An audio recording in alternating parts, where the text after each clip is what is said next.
Ouais, Mbappé, c'est le seul joueur que quand il dribble, on a l'impression qu'il sait pas ce qu'il fait.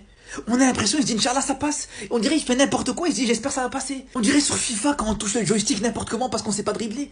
C'est la même chose, regardez les dribbles comment ils sont longs. Après c'est à la limite les dribbles ils étaient moches, mais au moins ils servaient à quelque chose, j'aurais dit vas-y pourquoi pas. Mais ces dribbles ils servent à rien les gars. Déjà c'est le seul joueur qui dribble mais en direction de son camp les frères. Il dribble 3 joueurs pour revenir en retrait. Regardez là les gars, il réussit le plus dur, il réussit à dribbler, il peut trouver Vinicius, et il va préférer encore dribbler pour revenir dans son camp.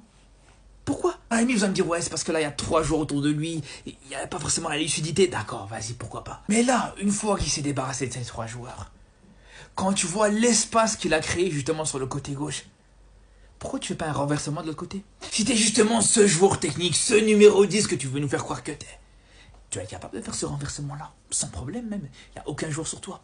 Mais non, il te fait tout ça là, toute cette mascarade, toute cette salade qu'il t'a fait là, c'est pour revenir en retrait juste derrière. Juste pour dire, regardez, j'ai réussi à dribbler 3 joueurs, je vais sauvegarder la partie, je vais revenir en retrait, tout simplement.